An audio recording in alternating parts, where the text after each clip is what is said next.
America Iran पर बार बार हमले की धमकी दे रहा है। अमेरिका कहता है कि हम खामनेई से नहीं डरते, बस थोड़ा सा समय ले रहे हैं सोचने के लिए, बस थोड़ा सा समय ले रहे हैं, बस थोड़ा और समय ले रहे हैं, थोड़ा और समय ले रहे हैं।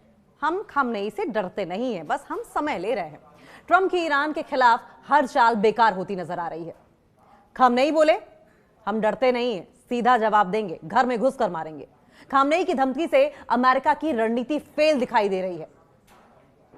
ट्रंप की युद्ध की तैयारी, खामनेई का जवाब। अगर हमला हुआ तो पूरा मिडिल ईस्ट जंग करेगा, पूरा मिडिल ईस्ट जंग का मैदान बन जाएगा। अमेरिका आज भी सोच रहा है कि ईरान पर हमला करना है या फिर आराम से बैठना है। खामनेई ने ट्रंप को डूबते कश्त की तरह पकड़ा है। अमेरिका बोले चलो फिर से बातचीत करते हैं। ट्रंप की धमकियां खत्म हो गई, खामनेई की चेतावनियां लाइव हैं। खामनेई की चेतावनियां आज भी लाइव है, आज भी उनका वो अग्रेसिव मोड जारी है। अमेरिका के पास अब डिप्लोमेसी के अलावा कुछ बचा ही नहीं। अमेरिका के पास अब डिप्लोमेसी छोड़ दी। खामनेई का रीजनल वॉर चेतावनी ने ट्रंप को सोचने पर मजबूर किया है। अमेरिका ईरान से क्या डर गया है? खामनेई ने चेतावनी दी है। खामनेई ने चेताया हमला क्षेत्रीय युद्ध में बदलेगा। ट्रंप का ईरान पर हमला टला क्या?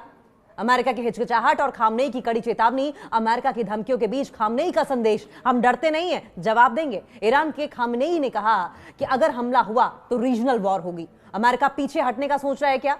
अमेरिका की सैन्य आशंकाओं के बीच खामनेई ने बड़ी वार्निंग दी है, युद्ध सिर्फ ईरान तक सीमित नहीं रहेगा, यह फैलेगा, जो फैलेगा तो अमेरिका को जलाकर राख कर देगा। आप समझिए, एक सिनेरियो इमेजिन कीजिए। कुछ लोग खड़े हैं, कुछ दोस्त खड़े हैं और उसमें अमेरिका कहता है देखिए ना, हमारे प्यारे अमेरिका भाई ने पूरी दुनिया को हमले की तैयारी कर ली है। पूरी दुनिया पर हमले की तैयारी वाली ये जो फिल्म है, और इस फिल्म का ट्रेलर इतनी बार अमेरिका ने दोहराया है कि अब कोई असली फिल्म कब आएगी किसी को समझ ही नहीं आ रहा है, या ये ट्रेलर तक ही सीमित रह जाएगा, फिल्म कभी आएगी ही नहीं। पहले यूएसएस अब्राहम लिंकन जैसे युद्धपोत अरबी सागर में तैनात किए और अमेरिका ने बार बार कहा देखो हम तैयार हैं, देखो हम तैयार हैं। कहा जाता है फिर ट्रंप साहब नए जोरदार बयान देते हैं कि हम तो बातचीत भी कर रहे हैं, और अगर नहीं हुई तो जैसा लंबा चौड़ा धमकी वाला, अगर तो मोड उनका ऑन हो जाता है। अगर बातचीत नहीं हुई तो, अगर ये नहीं हुआ तो, अगर वो नहीं हुआ तो, यहीं तक सीमित रह जाता है अमेरिका। अब ये बताइए कि अमेरिका इतना बड़ा देश है, इतनी ताकत है, इतने हथियार हैं, फिर भी जैसे कोई शादी में बुलाया गया लेकिन कपड़े पहनने के बाद ही सोचने लगा कि मैं जाऊं या ना जाऊं, मतलब मैं युद्ध करूं या ना करूं। ऐसा तो नहीं कि युद्ध करूंगा तो मुझ पर भारी पड़ जाएगा। और क्यों? क्योंकि ईरान भी कोई आम देश नहीं है। अमेरिका ये जानता है कि ईरान कोई आम देश नहीं है। उसने साफ कहा है कि अगर हमला होगा तो ये केवल ईरान तक सीमित नहीं रहेगा, बल्कि पूरा मिडिल ईस्ट जंग का मैदान बन जाएगा। मतलब समझिए कि अमेरिका सोचता है चलो धमकी देते हैं और डराते हैं, सबको दिखाते हैं कि हम बड़ा शेर हैं, पर सामने वाला भी अगर शेर निकला तो? वो ईरान भी तो इतना चुप नहीं है।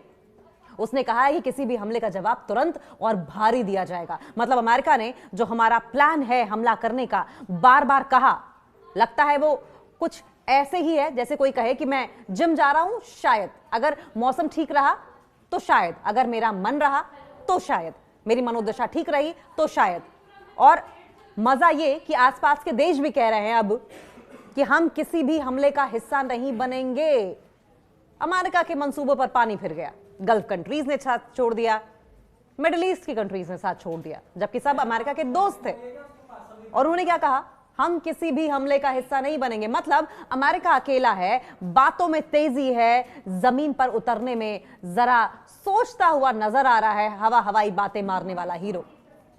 और अगर एंड में इस पूरे सिनेरियो को इमेजिन करें तो अंत में तो पूरा सीन कुछ इस तरह लग रहा है कि हमारे पास सबसे बड़ी सेना है। अमेरिका फ्लॉन्ट करता है हमारे पास सबसे बड़ी सेना है, लेकिन हम अभी निर्णय नहीं ले पा रहे हैं, हम डिसीजन नहीं ले पा रहे हैं। और दुनिया सोच रही है क्या अमेरिका कदम आगे बढ़ाएगा या फिर सिर्फ सोचता रह जाएगा। सवाल यह भी है कि अमेरिका ने गलती कर दी है ईरान को इराक, अफगानिस्तान और लीबिया समझने की। यह गलत तुलना हो गई, इराक, अफगानिस्तान, लीबिया बनाम ईरान की, और यही भारी पड़ रही है अमेरिका पर। अलग अलग मामलों में अमेरिका ने मिडिल ईस्ट में इंटरफियर किया, लेकिन हर देश एक समान नहीं होता, हर देश एक जैसा नहीं होता, और ईरान साफ साफ दिखाता है कि अंदाज बदलना चाहिए। इराक और अफगानिस्तान के हालात अलग थे।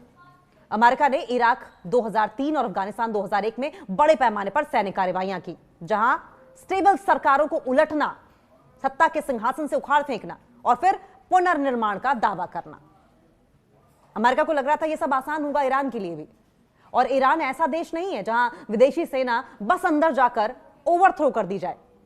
अयातुल्ला खमेनी इतने आसान नहीं है डोनाल्ड ट्रंप के लिए कि ईरान में घुसेगा अमेरिका, अमेरिकी सेना घुसेगी और फिर सत्ता के सिंहासन में परिवर्तन कर देगी। अयातुल्ला खमेनी, जिसकी पूरे दुनिया भर में फॉलोइंग है, उन्हें 1 मिनट में बाहर कर देगी, ओवरथ्रो कर देगी। इतना आसान नहीं है। गलतफहमी का शिकार है अमेरिका। अमेरिका सोचता है कि वहां सशस्त्र व्यवस्था, मजबूत सेना और थोड़ा सा डिफिकल्ट राजनीतिक नेटवर्क है, लेकिन फिर भी आसान नहीं है। लीबिया मॉडल लागू नहीं होता है वहां। लीबिया में 2011 में पश्चिमी हस्तक्षेप के बाद वहां का शासन गिरा दिया गया था। ईरान में सरकार ढहने वाली चीज नहीं है, बल्कि वो खुद को मजबूत राजनीतिक और पावरफुल मिलिट्री पावर बनाकर रखता आया है। उसकी सीमाएं, स्वयं की शक्ति प्रणालियां और प्रॉक्सी नेटवर्क बाकी देशों की तरह नहीं है कि इतनी आसानी से उस पर कब्जा किया जा सके, हराया जा सके। अब की बार अफगानिस्तान, लीबिया या इराक का हाल कुछ अलग था।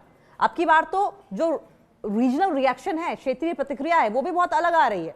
ईरान की चेतावनी है कि अगर हमला हुआ तो पूरे क्षेत्र, पूरा का पूरा जो क्षेत्र है, ये युद्ध के मैदान में बदल जाएगा। और इससे अमेरिका को पता है कि ये आसान सफर नहीं होने वाला, ये जर्नी बहुत डिफिकल्ट होगी अमेरिका के लिए। और ये भी समझिए कि अमेरिका की ये जो तुलना इराक, अफगानिस्तान या लीबिया जैसी है, वो गलत क्यों है। स्थानीय शक्ति संरचना की अगर बात करें, ये जो रीजनल पावर का स्ट्रक्चर है, ये समझिए। ईरान की सेना और इस्लामिक रेवोल्यूशनरी गार्ड कॉर्प्स यानी कि IRGC की ताकत अमेरिका के साथ बिना छोटे झटकों के टकरा सकती है। यह मुकाबला आसान नहीं होगा अमेरिका के लिए। इकोनॉमिक और सोशल स्टेबिलिटी, आर्थिक और सामाजिक स्थिरता, इराक और अफगानिस्तान की व्यवस्थाएं 2000 से 2010 के दशक में टूट चुकी थी।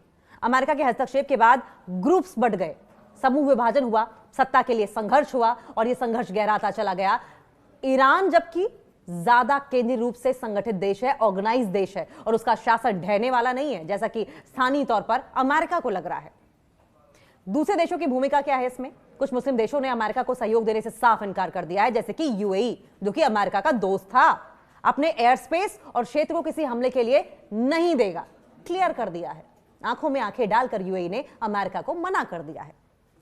गलत धारणा के पीछे राजनीतिक सोच क्या है? दरअसल कुछ अमेरिकी निर्णयकर्ताओं ने, डिसीजन मेकर्स ने अमेरिका के इतिहास के उन उदाहरणों से सीखा कम है और अनुमान ज्यादा लगाया है।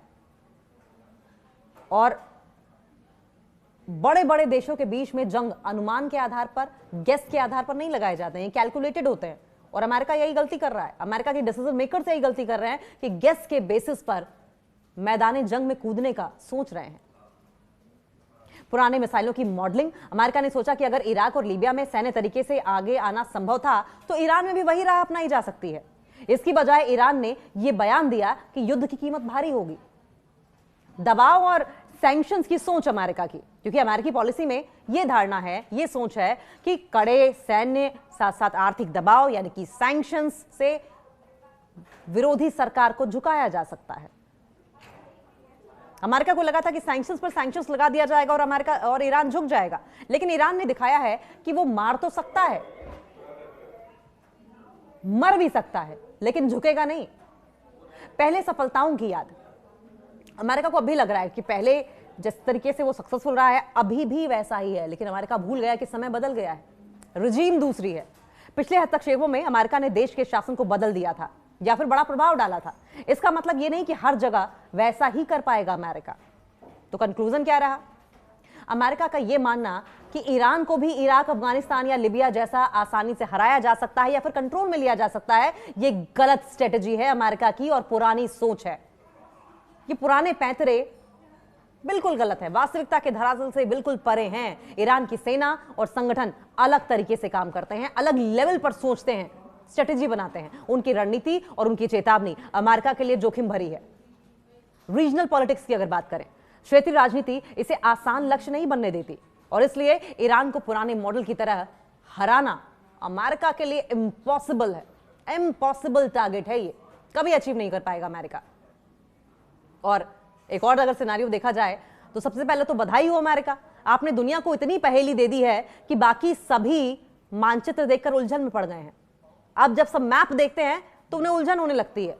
समझो कि आप एक पार्टी में गए हो और बोले यार मेरे दोस्त ईरान ने झगड़ा किया है, क्या हम सब मिलकर उन पर गुस्सा करें? अरे भाई झगड़ा तुमसे हुआ है, तुम गुस्सा करो, सब मिलकर क्यों गुस्सा करें?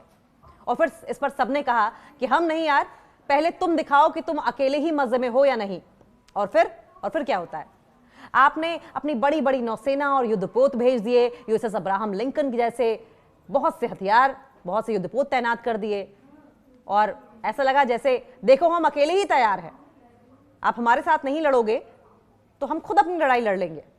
और इस पर बाकी देशों ने क्या कहा? इस पर बाकी देश ये कहता है कि हम बस नजरें रखे हुए हैं, क्या तुम सच में अकेले ही सबको टक्कर देना चाहते हो? बाकी देश सवाल उठा रहे हैं। अब ईरान क्या कर रहा है? प्रधानमंत्री हो या सुप्रीम नेता, भले ही बोले कि हम शांतिप्रिय हैं, पर अगर तुम हमला करोगे तो हम पूरी रीजनल लड़ाई तय कर देंगे। जैसे कोई कहता हो प्लीज अकेले मत आना। और अमेरिका वो अपने टिकट बयान जारी करता है। कभी कहता है कि हम बातचीत को तैयार हैं, कभी कहता है कि हम पूरी ताकत दिखा देंगे। ऐसा लगता है जैसे कोई व्यक्ति बाथरूम में खड़ा होकर चिल्ला रहा हो कि हम तो अकेले भी कर सकते हैं, कोई साथ आए और कोई साथ चाहिए ही नहीं। बेशक यूरोपीय लोग भी आए, थोड़े थोड़े टैक्स और प्रतिबंध लगा दिए, लेकिन असली सैन्य सिंगल फाइट वो अमेरिका अकेली लड़ रहा है। फिर भी लगता है जैसे अरे भाई हम अकेले ही हैं। नतीजा पूरा वैश्विक डिबेट ऐसा बन गया है जैसे अमेरिका खुद से ही बहस कर रहा हो। अरे बहस करने के लिए सेकंड पार्टी चाहिए होती है, लेकिन कोई सेकंड पार्टी दिखाई नहीं दे रही अमेरिका के साथ। अब अमेरिका सवाल क्या खुद से पूछ रहा है, खुद से बहस क्या कर रहा है? क्या मैं अकेला हूं? क्या मुझे अकेले ही लड़ना है? क्या कार्ड सही है? और बाकी दुनिया? वैसे देखें तो तुम सब कह रहे हो पहले खुद को समझ लो, फिर हम भी बताएंगे कि हम तुम्हारे साथ हैं या तुम असल में अकेले ही हो। पूरी दुनिया की तरफ अमेरिका देख रहा है कि सब साथ आकर खड़े होंगे, लेकिन दुनिया क्या कह रही है, तमाम देश क्या कह रहे हैं कि तुम पहले खुद को तो समझ लो, अपनी आइडियोलॉजी समझ लो, चाहते क्या हो ये समझ लो, क्या अकेले लड़ना चाहते हो ये भी समझ लो, और उसके बाद हम सोचेंगे कि तुम्हारा साथ देना है या तुम्हें अकेले छोड़ देना है। अब इसे सटायर ना समझा जाए, क्योंकि ये केवल मजाक नहीं है, इसमें कुछ गंभीर वजह भी है। अमेरिका को अकेला दिखाती हैं ये वजह। अमेरिका और ईरान के बीच में तनाव लंबे समय का है, जिसमें परमाणु मुद्दे, मिलिट्री थ्रेट्स और डिप्लोमेटिक विरोध भी शामिल है। कई मिडिल ईस्ट देश, भिंडारू ताकतें और क्षेत्रीय साझेदार अमेरिका को खुलकर समर्थन नहीं दे रहे हैं। कुछ देशों ने अमेरिका को खुले समर्थन देने से पहले कूटनीति, ऊर्जा और व्यापार हितों को तोलना भी शुरू कर दिया है। कंट्रीज दिमाग लगा रही हैं कि अमेरिका के साथ आने का मतलब ये तो नहीं होगा कि हमारा नुकसान हो जाएगा, हमारी आवाम का नुकसान हो जाएगा। अंत में अगर एक टिप्पणी पे, एक स्टेटमेंट के जरिए समझा जाए तो अगर अमेरिका को स्पॉटिफाई पर अकेला प्लेलिस्ट मिलता तो शायद उसका नाम होता बीट्स ऑफ वॉर। यहां वॉर, वहां वॉर, हर जगह वॉर।